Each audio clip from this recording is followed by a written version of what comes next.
Do.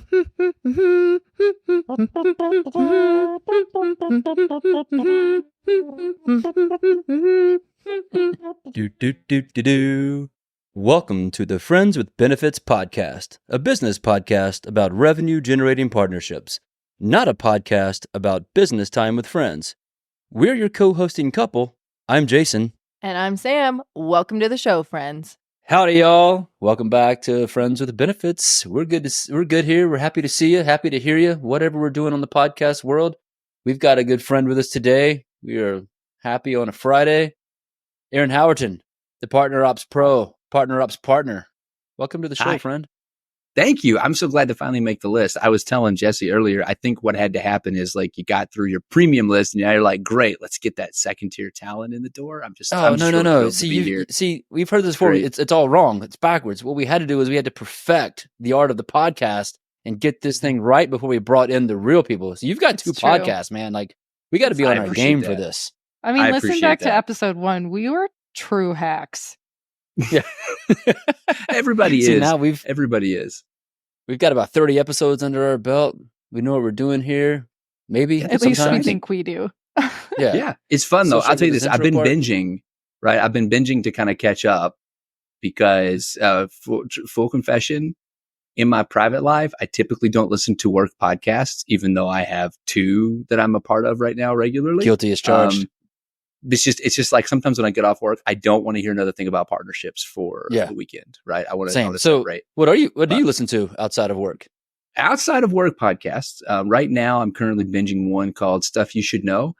Oh, I And love that it. one. It's so good. And I've never heard of it before. And they have 10 years of content. So Oh, yeah. Yeah. very They're easy to great. binge, keep it running. I listen to stuff as I sleep at night. So that's one I go to.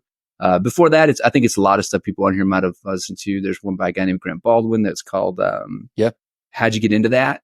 He had an older podcast, but lots of really good episodes about how people got into the different work they got into, and then stuff by Pat Flynn, lots of stuff on the NPR, like Hidden Brain, all that kind Fun. of stuff. So, yeah. Similar. Yeah. I'm big on Rich Roll. Sam, I know Yeah. you're big on Armchair Expert. God, I love it. Yeah. It's good. Well, hopefully so those glad of we're you in that the air of listen the are big on podcast. Friends with Benefits. So we'll jump right into it with our guest here. But Aaron, we're thrilled to have you and looking forward to learning from you today, man. You got a good thing going on the partner up side of the house, and I just got a lot of questions. So Well, do let's I. bring them in. I'm happy to try. I don't mind talking. If anybody knows me well enough, they know that that's probably the case. So you open the door. I'm happy to walk through, happy to add value if I can. I'm really just excited to meet both of you. Sam, I think this is the first time we've met. And Jason, we met at Catalyst. So this is maybe the second or third time I think we've actually gotten to talk. And I like to get to go deep on BFFs now, man. an BFFs. area Yeah. that I love. So, yeah. So open the door. Shoot. What can we talk Well, about? let's start baseline then. Like, what is partner operations and why is it Oh. important? Let's start from the Yeah, it's a very loaded- beginning. Yeah, it's a loaded question. Though. One, I'll say this. I talked to Antonio Caridad earlier this week for my podcast, and he and I talked about this, and I talk about this with everybody. I think you have to distinguish partner operations from channel operations to start, because channel operations Okay. has been around for like 30 years, and it's not the same thing as partner operations. And so where partner operations comes in is when you start to get beyond resale partners, right? Distribution and Okay. resale partners into all the modern partner ecosystem. And that's why it's difficult to define partner operations. And it's really dependent on the company. Every company, it could be different. I have sat in on a revenue operations team. I'm currently on a programs team covering partner operations. I have been a part of the partnership sales team. I have reported into the channel of sales or VP, right? Like I've been in different groups. My work typically revolves around project management. So I'm gathering requirements and trying to drive systematic improvement within the organization. There are other people, maybe I think more junior roles. I've always been more of an analyst role at this point. They're doing the daily operations. So they're actually managing different aspects of partner support or deal desk. Depending on your programs, it could also look different, right? Do you have partner operations supporting your tech partner? So are they managing systems? Are they doing system administration? Are they hands-on with that? Size of the company is a lot of it too. So I'm not being answering your questions, but I think it's everything that ties into partnerships that is not channel, because channel ops has its own flavor. That would be included in partnerships, but partner operations for me is that broader strategic effort to align cross-functional teams to work on partnership problems and improve that user experience for everybody. I got there. It's a good definition. Like, give us the delineation between like channel ops and partner ops real quick. Yeah, it's basically just resale, right? I think if you get into what companies have historically done for resale, it's always, we'll give you a bucket of a product and then you go sell that product. And maybe we care about it, maybe we don't. We've had channel distribution and channel resale for decades. That's not new. And even in software, which is my expertise really is in SaaS, by the way, it's not. It's interesting being where I'm at right now because there's a mix of software plus we ship hardware. But when you go to channel, it's that we're going to give you something. And in software, it's been licenses. I'm going to ship you a code and you get 50 license codes and then you go execute those and you put them on your on-prem. The shift to cloud has changed the nature of channel. So people now will say resale, but they don't really mean resale because we still have to control license distribution, customer access, Right. initial cloud support, tier one support. So I think we're in the transition of trying to understand that. I don't think most SaaS companies do true resale the way it's always meant. It's some form of agency services, SI type work instead. But that's the line for me. If I talk channel ops, you talk channel, it carries that connotation of true resale, true distribution, true product delivery type stuff. So from the seat you sit in, I've run a few programs. I never had partner ops. I had to freaking make it up on my own, and I am not qualified to do that.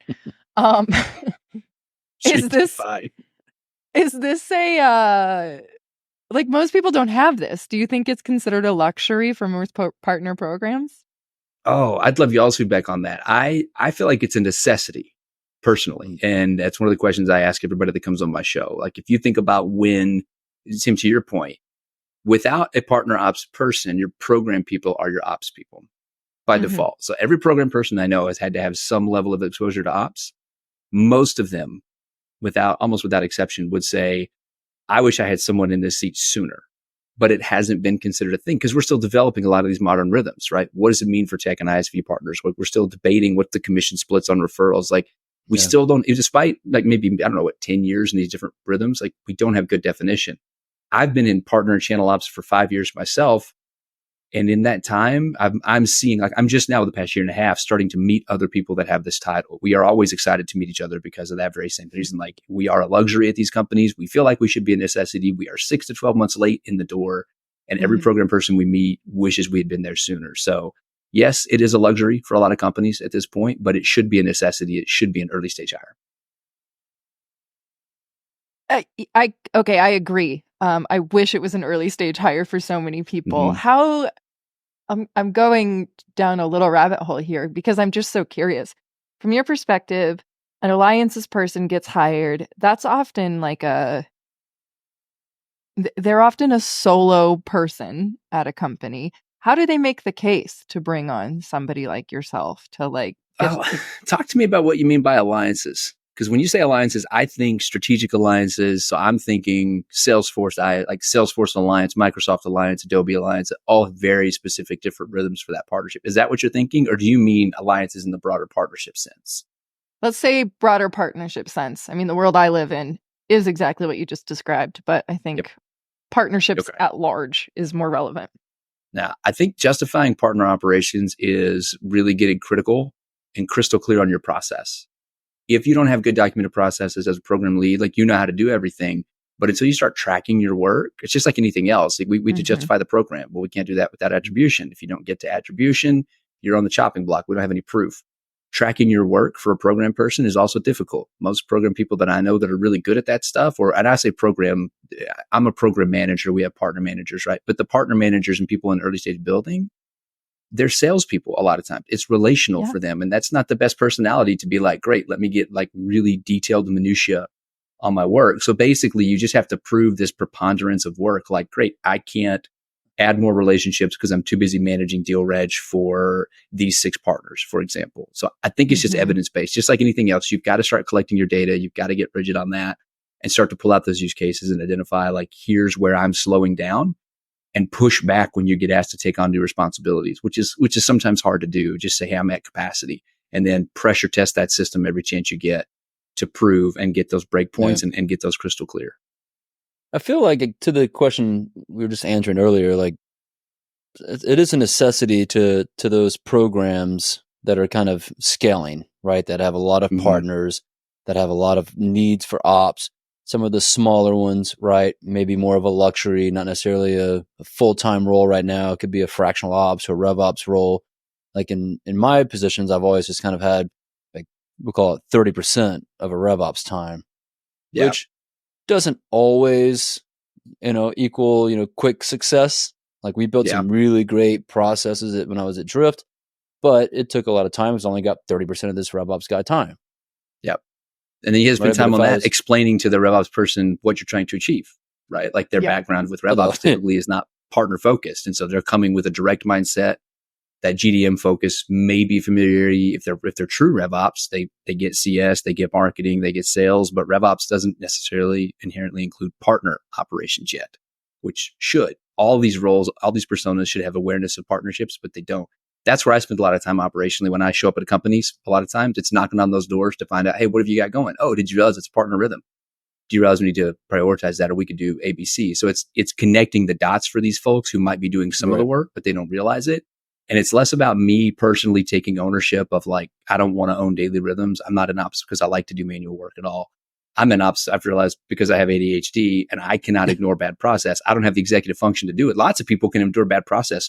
I've learned for years, they'll just keep clicking, they'll keep copy and pasting, and they're happy because they get that little dopamine hit. But I can't do it.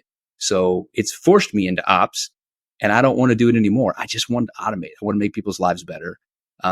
But that's to your point, Jason, right? Like, you go to talk to RevOps. Okay, well, part of the challenge is I can't just say I need X. They're going to say, great, what does attribution mean? Great, why do you need to prove attribution? You have to have a whole different conversation to get them caught up to what you're trying to achieve. Then you can start working on the solution. And a lot of times that solution, no offense to the RevOps people, I know some super talented ones, it's focused really much like on the specific needs you have. And you're missing the larger underpinning, that architectural framework. And I write about this a lot and talk about this a lot, but that lack of that architectural framework to support partner management is it's going to kneecap you down the road. Yes, you can get initial attribution really quickly in certain ways. And I know some programs I could point you toward a couple of ops people that have been real successful with that, but it's because the program models are very, very, very limited, and that they're not flexible, and they don't want it to be flexible. So it works. But I think those are the problems you run into. Is you're fighting for capacity, you're fighting for attention, and then you're educating everybody all the time, and that can be exhausting. 20 hours. Way too much of my time enabling. Yeah. Well, let's go talk to Jesse. That's a fascinating perspective, because I feel like when a partner person gets a snippet of a new hire or team growth and guilty as charged, immediately they go to additional partner manager headcount. But to your point, you're not thinking about all the time spent on enablement, on even solutioning, which, like, we shouldn't be solutioning. We're salespeople, to your point. Like, the amount of time we're spent doing these peripheral motions is fascinating. And that's it's the admin time that you spend. But that's not just partnerships, though. If you look at, I was thinking about this today, like thinking about this call, it just got me kind of dwelling on one of the challenges I've seen in SaaS companies operationally for years is that operational cost is hidden. When you look at how you value a SaaS company, the only place you get any sort of visibility on what the actual operational cost is buried in your CAC. So if you've got a high CAC ratio, part of that number is operational cost of salary and people. You can manipulate that number with a layoff. And I've seen this rhythm and have been a part of this rhythm in multiple companies. If you go through a round of layoff and cut 10%, 6 months later, your CAC is looking really tight. And there's no indication that your operations are a shit show underneath. And when people show up to do the valuation, they're looking at your ACV, they're looking at your growth numbers, they're looking at the rule of 40. None of that stuff tells you, oh, you've got 30 people on a deal desk in Argentina, because all of that's manual, right? That's what's happening a lot of times is you build large teams, you build them in other places. And so when you think about how do we justify partner operations? Well, if you can't justify good, tight operations for your core business, partner operations becomes way down the list, right? Yeah, sure. It just becomes a way down there, something that's not even functional. So it's almost like the ops role, at least from a partner perspective, like having that ops person in the seat will pretty much significantly kind of decrease that time to value for your partners, right? So if you've got an ops person who's building out a great process, great, setup, like the time that takes a partner to get to value significantly improves. You would hope so, right? Just like anything else. Well, how often, answer me this though, how often have you been able to, in terms of like growing your own programs, when you get budget to hire somebody, if you're going to hire an ops person, how much money do you have to hire that person? Right. Yeah. So what level of experience and strategy and skill are you getting? Are you getting a junior analyst who did, again, now you got to go train your junior analyst on all the stuff that you were training your other people on to level them up to where they need to be. So that's the other side of it is even if you want to hire early, sometimes people don't want to spend the same amount of money on an ops professional that they're going to spend on their early program leads because that's a huge investment. And if I only have so many dollars, where am I going to put them? Right. Well, I'm going to beg, borrow, and steal from the ops I have. To your point, Jason, Right. like I'm going to go do what I can from everybody else and get that capacity, and that's how I'm going to solve the problem. And especially still when every program is being judged on like revenue. We gotta hit some numbers. Got to hit some numbers. 100%. Don't need ops. We need Justify revenue the program. drivers. Yeah. Yep. So I'm curious to know, like, our podcast is about relationships, right? How does the partner ops role, like, how does that become crucial to the relationship, like with your partner, and inversely, what makes partner ops critical or important to your internal team? I like that question. And I like that you look at it both directions because a lot of people don't think about partner operations as bi-directional or as even cross-functional. And it's something that I try to stress. So if you think about to your partner, one of the things that I'll tell PAMs, like in the program I'm supporting now, I'll tell the PAMs, hey, let me be the bad guy. I'm the program manager, the ops manager for how the program functions and what the rules are. So you, partner manager, you advocate for the partner. I want them to always be showing up for the partner, arguing for the partner, defending the partner. In private, we can agree on strategy. But when we sit in front of the partner, I want them to be able to throw me right under that bus and be like, listen, I'm here. Aaron will not let me do it. I can't help it. I'm going to keep doing it. I want them to have a place to buffer that relationship so that their relationship stays on the positive side. Because I'm not right now, in my current, I'm not managing partners directly. So I protect the PAM that way is one way that I do it. The other thing is building those operational systems and thinking about it from a product perspective. Partners are my end users. They're one of my 3 stakeholder groups. I've got partners, I've got internal users, and then I have customers. All 3 of these groups have connection to partnerships. And my job is to make sure that the partner experience that they all have is as positive as possible. So if a customer shows up to a marketplace and wants to learn about a partner, do we have a proper lead form set up and a proper cadence to get them connected through the sales funnel so that customer doesn't get left in the dark and the partner doesn't miss a lead? A lot of people wouldn't think about that as a partner ops thing or a thing that I would be a part of, but that's how I view it. Internally, I think about it more as like, if you think about early stage, especially if you get an early hire partner ops, your partner leader, your program leader, your relationship person, that's an external role. That role is building your high level executive relationships to keep the program going. And then they need to be out knocking on doors, talking to partners, figuring out what's going to work, building program. My job then would be to go do that internal alignment. Right. So the program lead is going up toward that executive branch where they're getting all their funding to justify. And I'm going down into the rest of the organization to find, hey, who's my COps partner? Who's going to be my champion in customer success? Who's going to be my champion in marketing? Who's going to be my champion in sales? Who's going to be my champion in legal? Like, who are the people that are going to help me execute? Because even if it's just one person, I won't have access to do anything. It's always cross-functional. And that's the thing I love about the role. I get to work with everybody across the company. But that's how I see it leaning in both directions. I've got role and responsibility everywhere, but that's also to me why this justifies your early stage hire. If you really want to do it well, you need to level up your budget. You need to level up your plan and look for somebody that can handle all the scope of that. Otherwise, you carve out 30, 40% of your time to get somebody trained up to do those things for you. Oh my gosh. So okay. So yeah, I want to stay here for a second because I think that's as a that's partner the justification leader. right there. It is both for like your executive team, but you as the partner leader too, because we've talked about this a lot here on the show, over there at our dinner table, like everywhere. Building internal alignment is like very much part of the job, and it feels like an uphill battle because oftentimes partnerships are siloed or they're not built into current team workflows or what have you. So if the partner ops person can be literally building you into workflows and helping other teams understand the value, being a part of their current workflows, like game over. I'm Right. in. Imagine being able Sold. to build a program and then in the first 6 months, let go of that, like have a partner, trusted partner. You see, that's where I think the role has room to grow, like in terms of strategic value. Because to me, it's a high level strategic role for an early stage company. Get somebody that knows that capability, has the ability to document and build process, get people involved. But if you could let that go as an early stage program lead, how much more effective could you be? Oh my If you could gosh. say, you know what, half my time is back to me because I got somebody who's going to run that. And then I could continue to work on other things you're not even thinking about. You don't have to worry about what's the process look like? What's the standard look like? What's the SOP? Like you get somebody Exactly. worrying about that for you so you can focus on strategy and execution. Like I think it's a powerful model. I haven't seen it quite effectively. The only person I know that has talked about that openly was Marco DePaulis, and he did that a couple of years ago. I keep his story bookmarked and share that with people all the time because he Awesome. highlights partner ops as an early stage hire for that very reason. And I think we're moving there. I'm hopeful at least that the role will continue to give value. The next problem then is going to be, can you get these like seasoned ops pros who are really comfortable in larger corporations or larger organizations to come take that early stage risk with you? Right? What's the pay look like? Do you have that flexibility?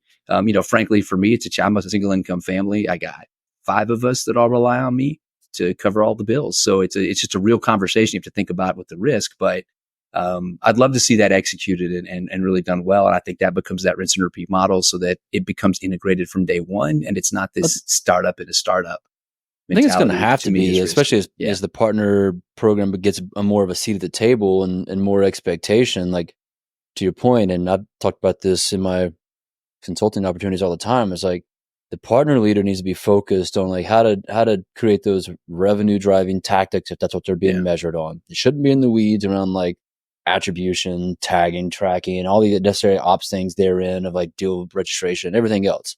Right? Go out there, to your point, identify the new partners you should be working with, create executive alignment, build a relationship, provide some training if you have to, but focus on the relationship, focus on the revenue drivers, focus on go-to-market strategy, whatever you got to do, but like find some way to kind of offload some of that ops work, whether it's getting 30% of the rev ops time or to your point, like make that early stage hire and give them full control of the back end of the partner program.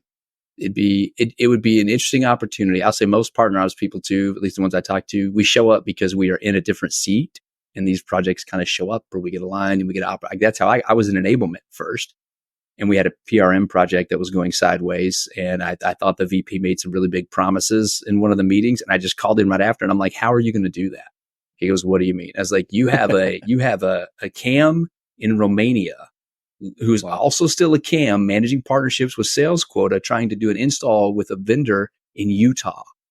How do you think this is going to be successful? And he's like, well, are you volunteering to do it? I was like, only if I don't lose my current job. Yeah, 100%. Like that's how I got my first job was I raised my hand and said, I can do this and you need help. Right. And it's starting to make those calls. Cause at the end of the day, like answer me this. Either one of you, do you really care about the minutia of how to achieve attribution? Right? If I give you a process and say, here's the process to do attribution, are you going to care what if that the process is? it works, it's seamless and easy, yeah, have at it. Like that's all I want to know. There you go. You want, again, seamless, easy user experience, right? So if I show up with like, here's 15 clicks to attribution, yes, you'll push back. But outside of that, that's what I was telling somebody. I don't think partner leads and programs, I don't think they care.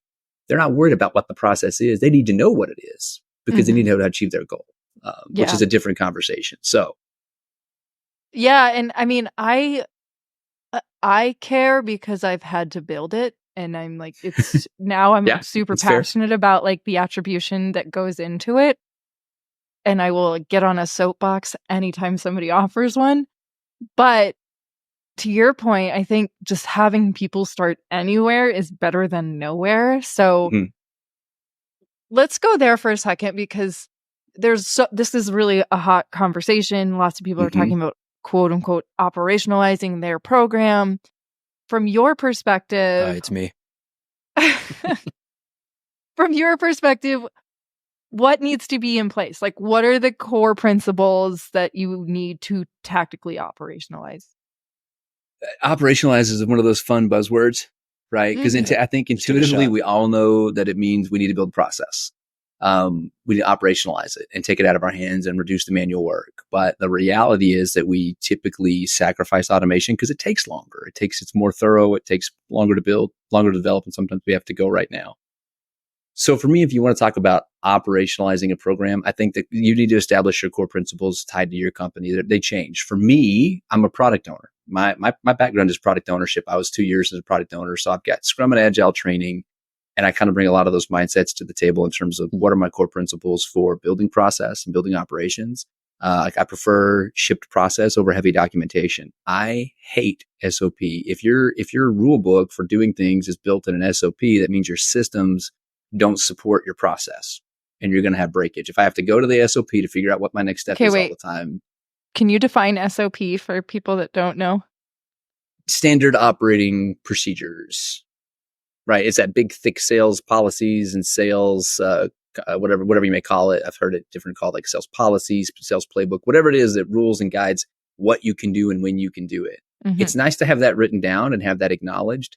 But that's because if you have one of those, it's like really, really deep. My experience is that is a stick to beat people with when things go south. Mm-hmm. Well, no, here's the policies, Sam. You should have known better than to put that product in. They're written in this 500-page document. Exactly. Everybody, you signed off that you read this, Sam. That is way less user-friendly than a system that pops up a little box that says, whoa, hey, don't forget you can't do this, right? Mm-hmm. Or, oh, hey, maybe we have a duplicate. Or and that takes more time. So for me, core principles are build to solid user experience, right? Keep it as simple as you possibly can. Start manual to build your ideal state. Document your current state. Really detailed. That's something else that's really hard to do. Like get really, really detailed on current state. And then I love the use of workflow. So if you want to build consensus about something build a workflow. Written requirements are very hard for people to interpret, leave lots of room for misinterpretation. You add a workflow on the front end of that. Say, here's how I want things to work. Right. Yeah. That is so much easier for people to grasp. So I'm not sure if I'm hitting the question actually in terms of like core principles, but basically I focus on streamlined user experience, automation as a priority. And then I want all of the decisions we make to align with company strategy, company goals, mission, vision. Like the same decision-making framework you would use to make decisions daily to the company, you need to apply to what you're going to operationalize. And then you just have to prioritize, like ruthless prioritization around like how many programs are you spinning up? You want to spin up 4 programs at once? Well, we can't do that for all 4 at once, right? Pick the one that's going to really get you there that we need to test and focus in like a laser to get those things in the system like holistically so that you're thinking about now and in the future when you need to pivot. I think the other thing that you just said, like light bulb moment for me as well, is like user experience, simplifying the process and leading an automation as soon as possible.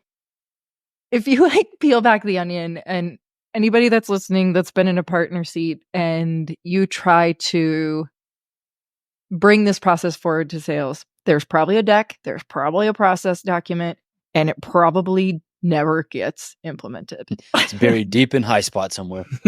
Yeah. Yeah. It's over in Showpad or it's buried in your specs or something. Yeah. And it's the same as the SOP that you're just talking about because it's like another added on process that nobody read. They didn't pay attention during the lunch and learn. It's not built into their current workflow. Like it's just not going to get implemented. And so that's the difference of like a partner leader trying to do this on their own versus having help of someone like yourself. It's the difference too in that like your ops team, I don't want to knock them, but we're still at a point where most central ops teams just don't understand partnerships or partner rhythms, right? So if you show up asking for attribution, the number one way that gets solved right now in most systems is direct attribution on the opportunity through a related lookup field. Yeah.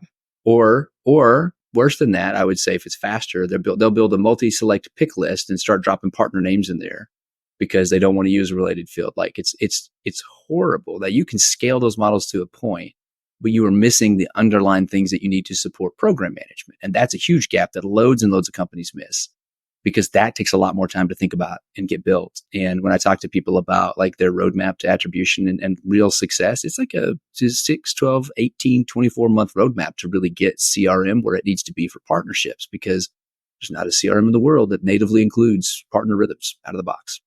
Right. So talk to me a little bit about what that roadmap actually looks like. So like I've seen something on your LinkedIn talking about the necessary elements of a partner program that needs to be incorporated into a CRM. So like, Yep. I like the way that you just positioned it as an ops roadmap. Like what does that path to value look like? Well, question for you. When you go into a new program or you take a new role or you start something up, how often are you using G Sheets or Excel to keep up with your partner accounts? I mean, in the beginning, probably always until I can get that support to actually build something inside of a CRM. But it typically Case in starts with point, right? the spreadsheet. This is a loaded question because a couple weeks ago, one of your actually I don't know which one it was. Let's do one of your podcasts, and you specifically mentioned. I laughed out loud when you said it because you were talking to somebody. You said, "Yep," was when you show up and they give you the sheet of the current partners, right? Like just your base assumption in this free thought conversation was when I show up, I got to find that list of partners in that Excel sheet somewhere. And even Yep. in what you just said is you are starting from behind because you have to do the work to prove you need the CRM. That's it. So let's start there. Number one for Partner Ops Roadmap, if I'm going to build a functional system, is to convince the sales team that the CRM is where partnerships belong. I don't Mhm. agree that PRM is foundational technology. I think PRM is selective technology at the right stage of Agreed. place of growth. I think it's got a place. But if my partnerships team is supposed to help with sales, they have to be able to work in the CRM. So you have to Gotta be come Along with where the with good what team is. sales. along with sales, right alongside sales. 100%. So if sales is on the opportunity team, if we're using that function, can we use that for partners? Do we need to? Are we on PRM licensing for Salesforce to get the right features open? Do we need it?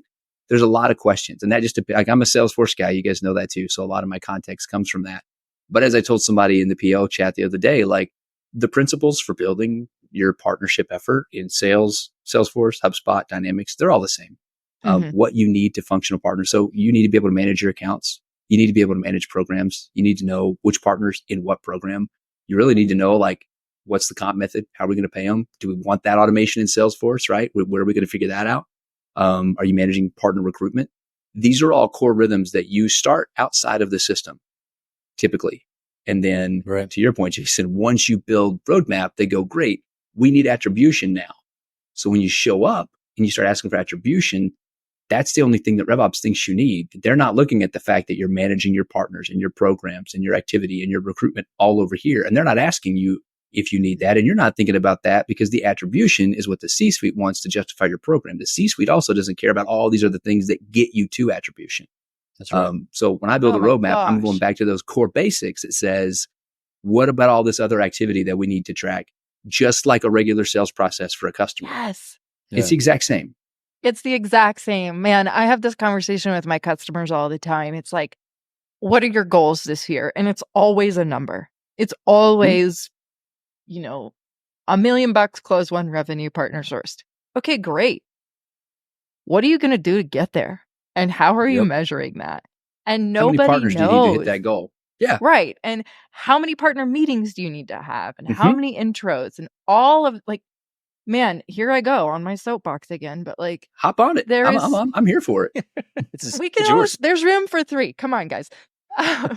Right. There is If you no need, reason there shouldn't be a pipeline and a funnel for partner sourced, partner influenced deals, just like there is for but MQLs, SQLs, all the yeah, things. but back that up, right? It's your point. Maybe you're including this in it, and I want to be explicit here. If you need $1 million in pipe from partners, and you know that you need 50 active partners to achieve that $1 million in pipe, how many prospect partners do you need to get an Mm-hmm. additional 50 in the next year to double your pipe without changing performance of your current partners, right? Like, Yes. is your plan to grow existing partners, or are you going to do it by scale, add more partners to double the number, and these guys can stay the same? That's fine, right? These are the things you have to think about. And at this point, right, great. Well, we need 15 partners. Great. Well, who are they? Hold on. Let me get my G Sheet open over here. Let me go find that spreadsheet. Oh, I forgot to update it. Oh, crap. I don't have the right phone number. Let me dig in my email. Like, that's what partner people are having to do because the CRM doesn't do it for you. And as much, I got some good friends at PRM companies, don't get me wrong. And they are not always happy with me, but like your PRM also is not a great place to do all that organically to start. Because if you just jump to PRM and you think that's going to work and solve that problem, it won't, because your PRM lives over here on the side and sales is still looking in the CRM. So right. you want them connected, but everything starts in the CRM for me. That's the foundational tech. That's where you have to invest. You've got to get that working well. And I think you can go really far with a well-organized CRM before you have to start investing in that outside tech or that outside peer. I think you can make a lot more progress if you get that intentional development, but I just think people don't make that investment. It's a hard investment to justify because it can be expensive. Completely agree.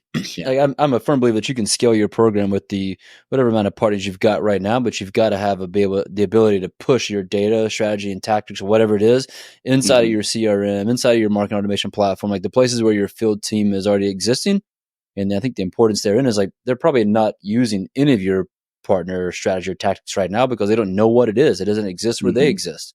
Right. So once you start pushing that data in there, we saw this happen at Drip. Is like once we started pushing the data in, making, building those workflows and processes, like the sales team started using more and more partners, more and more activity. The marketing team started to drive more and more activity. But it wasn't until we were able to like, quote unquote, operationalize all that into where they already exist, was that able to happen. Let me ask you this. Okay, how do I say this? Do you feel that a partner leader who maybe doesn't know that they need partner ops even knows the right questions to ask to like get here? Fair question. No. Honestly, no. And they shouldn't. I'll be fair. Like it's not fair to ask this sales oriented, relationship oriented person who may or may not have a technical interest. I find the technical program or partner managers tend to do better because they have been an SC or they have some sort of background in it where they get that. But if your focus is relational driven, it's not fair to ask them to know that kind of stuff, right? They go to their systems team and that's what they need their systems team for. So whether you call it biz tech or go to market systems or sysadmin, whatever it is, like we are leaning on those people oftentimes to give us that best practice, but those people don't know partnerships. So when you show up asking for XYZ, sometimes, and again, the level of urgency also dictates the complexity of the solution. Hey, I need this by next week. Simple solution. You're going to get a pick list. Right. You're going to hate your life in 4 months because you are never going to be able to scale that pick list option, right? Related lists have the similar problem. They're just not scalable. So it is a difficult balance. And I do get more. I mean, I'll have program people ping me. I deal with that probably every week. People will see my articles. They want to ask questions and I try to answer as many as I can because they don't know what to do or what to write to get there. And you also have this other problem. And tell me if you guys have seen this, because this has been my experience, is like everybody thinks they're special. So yes. when we show up We are. for process, Especially when me. we show up for help, we feel like we're special and our process is special and it needs to be very unique and custom, right? Yeah. As an ops Our person, problem is the biggest problem in the company right now. Like 100%. We should, right? Yeah. And then the way our admins solve it is always custom. I'm just on the other side of that. Like I don't know why every time I go to a new company, I have to learn a new sales process. I don't know why when we get a new CRO, we have to completely revamp the opportunity object and invest 6 figures of development to get you new fields, to ask new questions, to get to BANT, right? Like we change the ideas and the structure and invest in those things. And those projects will go all day long, but you can't get that level of investment for partnerships to save your life. Yeah, I think it goes back to like if they don't know what they don't know or how to ask, they just show up and it's like, hey, I need help solving this huge broad problem, and RevOps doesn't know like anything about that problem. Partner person doesn't know how to coach to fix that problem. And you're just kind of like, what do we do here? And then RevOps was like, well, attribution, just drop a screenshot of your conversation with this person to prove that it actually happened. That's a real scenario that I've seen. That's a whole different thing. That's approvals. So there's attribution, there's approvals, there's approval workflow. Who's supposed to sign off, the AE or the PAM? Have that fight all the day long. If I can create a new opportunity and drop the partner because I get incentivized better on my own and there's no rules stopping me, there's no system stopping me, that'll happen all day long, right? So this is the stuff that has to be negotiated, compromised, and you got to get, that's why you got to, the more I go, I'm like, this is a sales role, guys. It needs to be fully aligned to what the executives are willing to adhere to. And you need to build your program around what they're willing to do to protect your partnership stuff. So I want to give a quick shout out and then ask you a question. We just hired Reese Bernier here at Advisory and she's like the best. But I come to her all the time. I'm like, I want you to build this. And she's like, stop solutioning. Stop it. Tell me what problem you're trying to solve. And I appreciate that because it puts me in my place. I shouldn't be solutioning. What advice do you have for partner people to approach that conversation and get a positive result? I have to figure out how to do that myself first before I could help other people. I'm technical. I started in database management. I've been a product owner. I've worked as a QA, right? So I tend to bring solution to the table too. I struggle with that at my current job. I struggle with that at Atlassian. And I also, when it comes to partnerships, I just don't trust other people's solutions. Let's be totally honest. They'll build something and I'll be like, you're missing the point. So I struggle with it too. I would say the best thing you can do, again, the best artifact asset, whatever you want to call it, is workflow. If you can get comfortable with a workflow tool, it doesn't have to be fancy. I only use like 4 shapes in all my workflow so that they're consistent. But if you as a program manager can get comfortable with the process flow you want, try really hard not to think about the system. Like first, I want the partner to show up and be able to register a deal. Then I need that deal to land with an AE, right? Mm-hmm. How we achieve these things can really be done however you need to, but here's the outcomes I want to achieve. I want deal reg to happen here. I want an AE to approve it. I want to be able to see it in reporting, and I want the partner to see it in a portal. Like, cool. Those are 4 high level requirements that have a lot of dependencies, but that's not a bad starting point in terms of refining what you want. It's just really getting yourself up to a high enough level, and workflow helps me do that. Anytime I start to like write down field, like that's bad, right? So you just want to move back up that level. That's been one of the single best tools I've started using heavily in the past year and a half. It's been helpful from that perspective. Love it. So we've mentioned the word workflow quite a bit, like from an ops perspective, for those that may not be familiar with what, we mean by workflow. And I mentioned as well earlier, but give me the high level definition of like what you look at from an ops perspective as around like what a true workflow is. Yeah. So I would say typically if you think about how most people approach process, right, it's a enumerated list. Well, first I want this, second I want this, right? And if you think about, well, I want to build a process, or you go to SOP, your SOP is a list of first and big sentence about all the things to do. Maybe it includes screenshots, maybe it doesn't. Literally take that and put that in a diagram, right? So you have a box with step 1 and then a line to step 2 and then a line to step 3 and then add your screenshots and then reduce your words. That's a workflow, right? The only difference is you get fun shapes like, I don't even know, like a parallelogram. Well, that means manual step. A diamond means this is a decision point. So if you can learn a few of those, like for me, I only use 4. Basically, I didn't know 4. the shapes meant different things. The shapes have purpose. I didn't either. We're learning. Well, I've only learned this because I've worked with better people than me at the end of the day. And then you have to acclimate people. A lot of people don't know that. But if you can use the shapes for what they mean and include legends on your stuff, then when people look at it, they can look at the workflow and they can see that that's a parallelogram. The box goes up in the corner, right? Okay, that's a person doing a thing. Cool. That's manual step. There's a box with, that's got two bars on the side and a big box in the middle. That's a process box. I want that. That should be automated. So you can use those to indicate where you think automation should happen. Don't dictate what that looks like, right? But like deal reg here. I use a document symbol for notifications. Any kind of notification, whether I dictate what type it is in there. Get comfortable with a few of the shapes. Now your workflows carry all this meaning. You take that to your person, you're going to get a much different response because then they're going to be able to look at it. They should have an intuitive knowledge of what that means. They could figure it out, or you could tell them. And now you're working from something that makes sense, and then they will start to put the pieces together for you about how do we solution this and bring this to market in sense of internal process. Man, I have a whole new use for my graphic design degree now. I'm going to just build workflows left and right. And you should. Reese will be impressed. She's going to be like, shut up. Who's this Aaron kid that told you to do this? Yeah. Tell that guy to get off your soapbox. Yeah. All right. So let's get back to measuring things. Let's say, you're an early program investment into the program. You're starting to build the foundation, the stages. Like what in your program that you're early on in, what are you measuring from day one? You mean to put on like my program manager hat, or am I thinking about this from my like late stage ops, where I come in from a late stage ops and I start to look around? Let's put on your program manager hat. All right. If I ever got to be early stage program partner lead, from day one, I'm just tracking all my activity. Like there's some things I want to go check. Typically, I think you show up in a company, maybe they have a partner rhythm starting. Maybe it's because people show up to ask to be a partner. So I want to collect all that information. But then we're just going to track daily activity because, to your point, we're searching for outcomes. And that outcome is typically revenue. End of the day, it's always going to be about revenue. Have we increased revenue? Have we decreased cost? That's what operations is for. So from day one, I'm going to measure that and then start to measure new partners that I'm talking to, new conversations. And I think, Sam, you mentioned this a little while ago too, right? Like all those conversations. Partner people need email integration to the CRM just like salespeople do, because when I email a partner, I want that to show up in the CRM so other people can see it too. But they don't get that stuff. Activity. I think it's all the same. So day one is that, and then I'm going to evolve what I'm tracking as things start to mature and we start to focus on like what program type are we looking for. Cool. Let's start to really get clear on which partners I spoke to in that space. Here's my activity. Here's what I do. And I think activity tracking is probably what you have to do until you get your first, like 1 or 2 signed partners in the deal.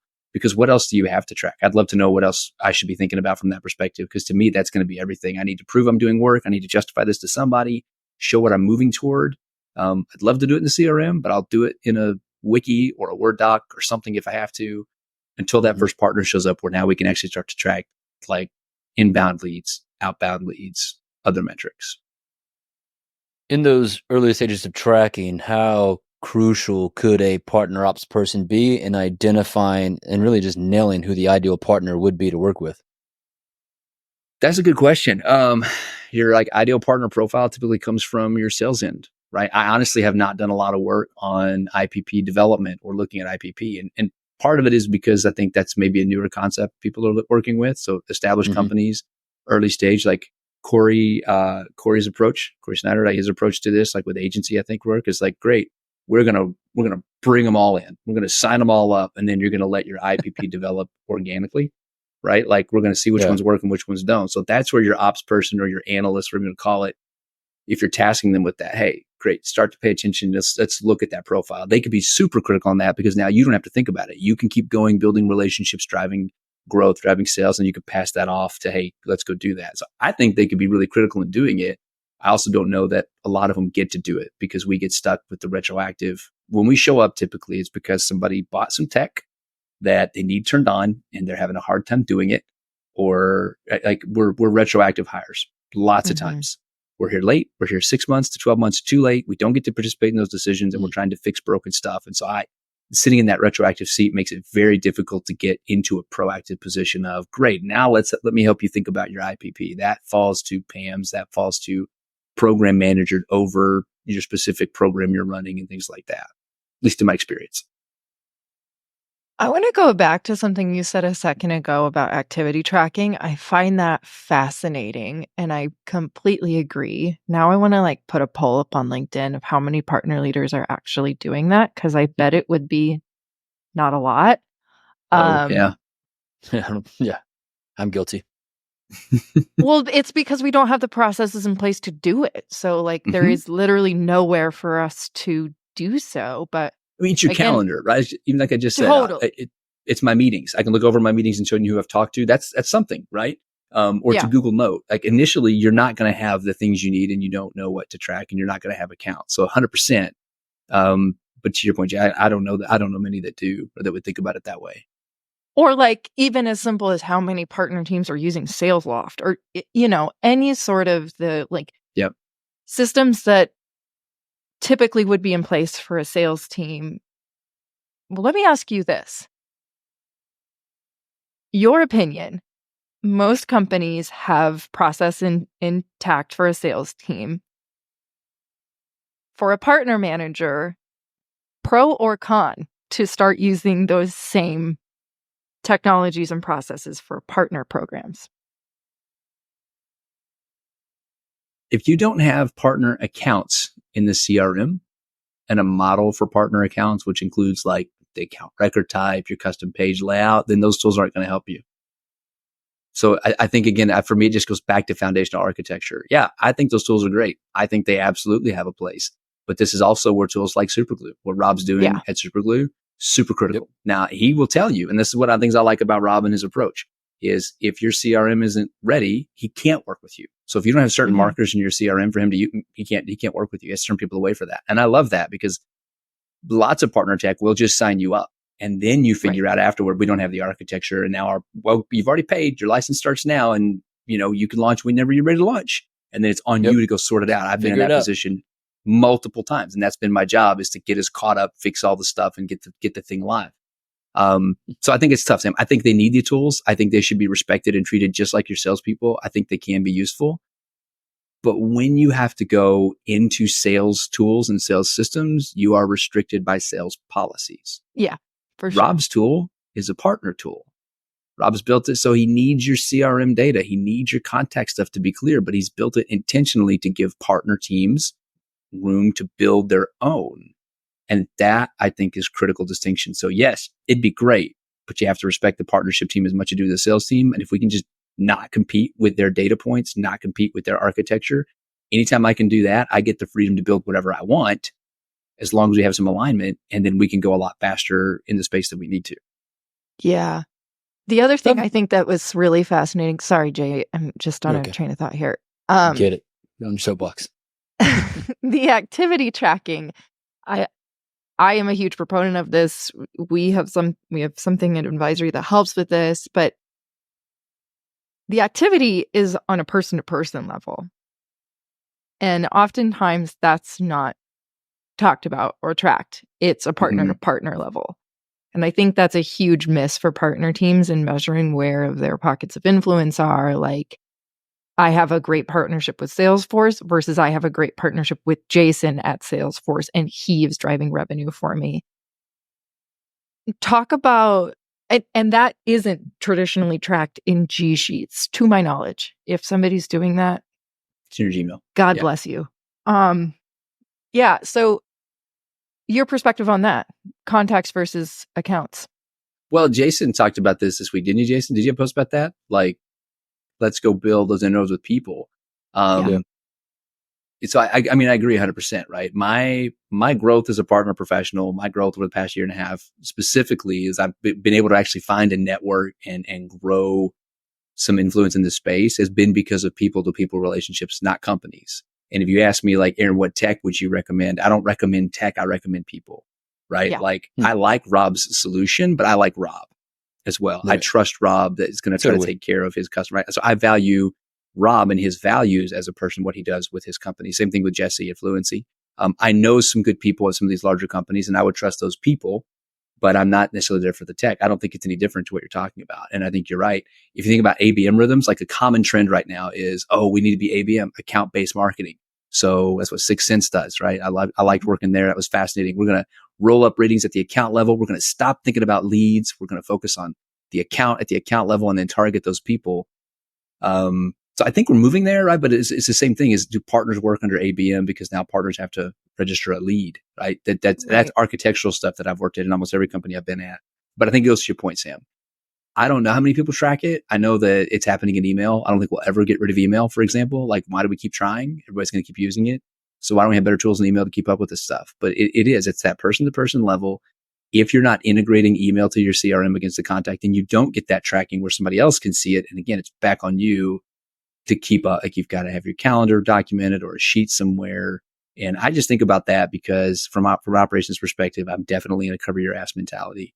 It sounds really it sounds bad. Like, CYA is really one of the, from ops perspective, it is one of the best mentalities to be in, because if I'm doing it for myself, it helps you too. It doesn't have to be because I want you to suffer. That's the most people think about it from that perspective. If I'm doing CYA, it's because I don't care about you. No, that's not true. If I do CYA and you do CYA together, we're a powerhouse. We will always have our job bases security. Covered. Exactly. We'll always have our bases covered. We'll always be able to help each other out. And we do it because we care about each other. And I'm not sure where I was going with that, tied to what you're talking about with contact stuff, but it's the contact relationship is that value. I don't know. I don't think we have a good way to track it. I think it's a good call out. I don't think we have a good way to track that. I think we're close. And I've been having some interesting conversations out there with a few of these community companies, right? You got the Brontos, the Connect the Dots, CTD. I'm using a couple of those with a few accounts I'm working with, and what they're able to track from a contact and interaction perspective to kind of gauge and score the relationship is really interesting, how they can tie and push that back into the CRM and connect it to that account. It's like some of these community platforms, I think, are a little bit further along in bringing contact level attribution into like this kind of partner model, this network model.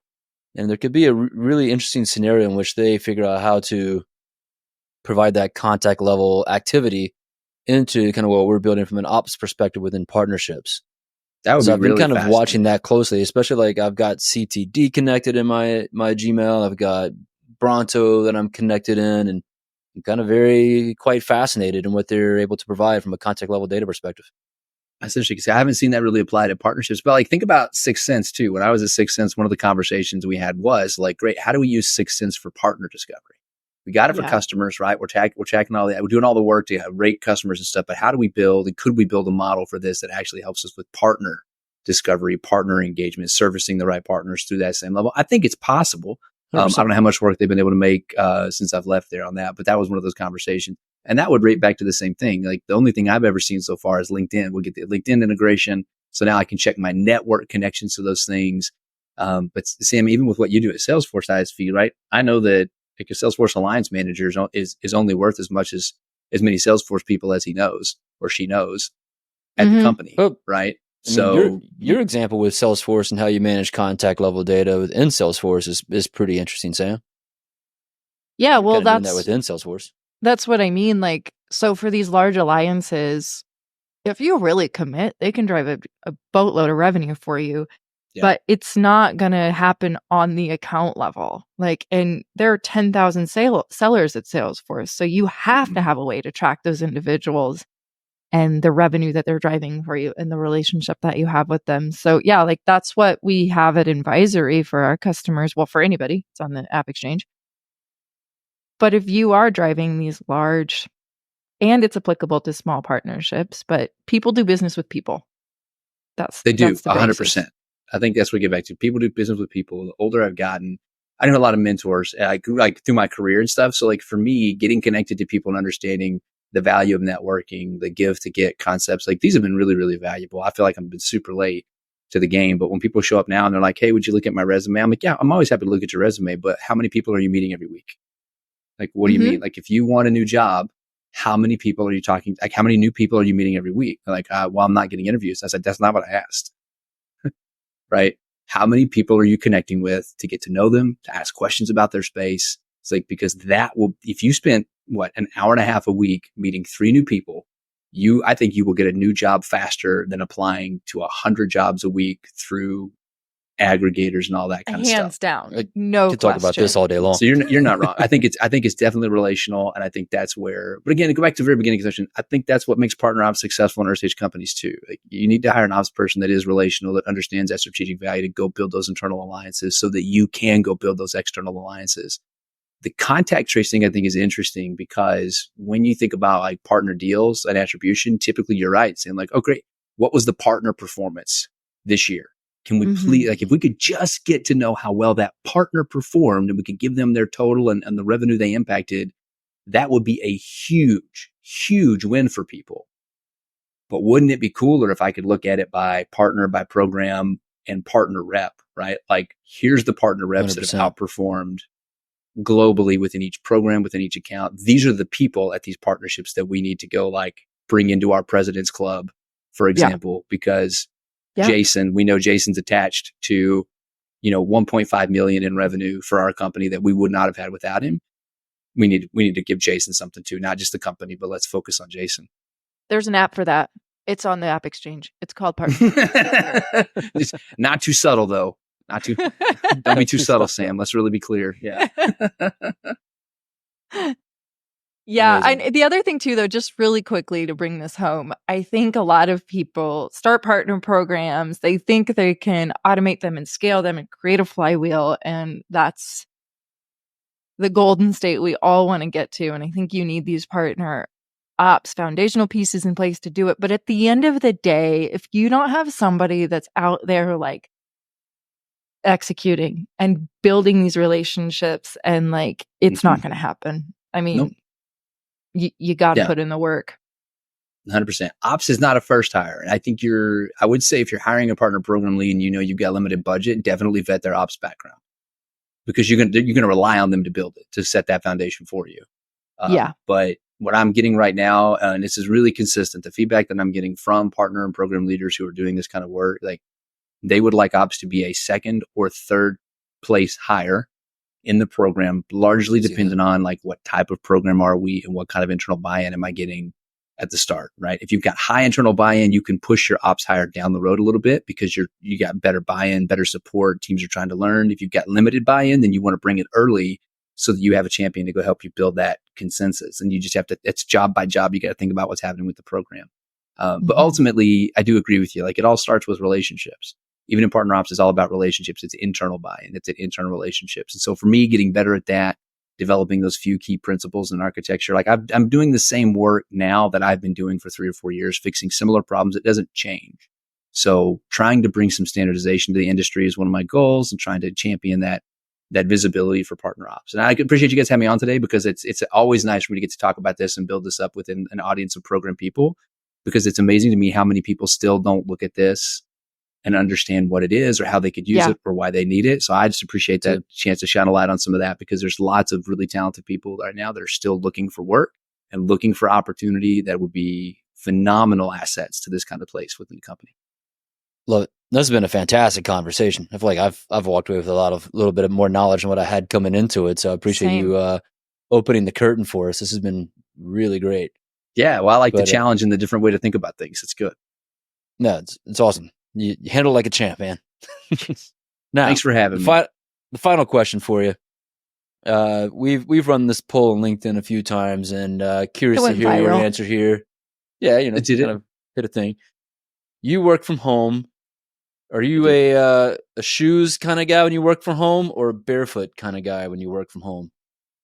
I'm a flip-flop. I guess I'd be barefoot if I can, like, set those babies free, you know? I knew this. I knew this about you. I knew you were a flip-flop guy, so I was curious if you were a flip-flop guy at home. So, yeah, 100%. Okay. Yeah. Do you own real shoes? Yeah, I got them on today, actually, because of the rain. Yeah, but I don't know. I don't own a whole lot. And now that I will say this, since working from home, my wardrobe has gone way downhill. Like, if I have to go to a conference, I'm like, I might need to buy a dress shirt because these don't fit anymore because they shrunk somehow in my closet, just hanging there. They just were hanging up, shrinking. It's crazy. I've never seen that happen before. It's so humid in Arkansas. That's what it is. I'm just I'm wearing a hoodie. I'm just super casual. And I love this aspect of remote life. And I will never, people will ask, like, you could go work at Walmart. I'm like, they'd have to pay me $50,000 just to get me out the door on top of whatever they want to pay me, because I don't want to drive. This is true. Inconvenience factor. There's a tax it's not even worth inconvenience. It's a real not even worth it. Good question, though. Good question. Aaron, this has been awesome. Thank you for joining us, but also thank you for everything you're posting on LinkedIn. Like, literally every time you post, I'm like, yes, or I just learned a ton from you. So it's appreciated. Appreciate your work there and everything you're doing for the partner community. People want to find you, go find you on LinkedIn. Okay. Friends, hope you took as much from this as we did. Yep. Perfect. Don't forget partner ops in your programs, people. Thank you for joining us. Yeah, thanks for having me. Bye. See y'all next time.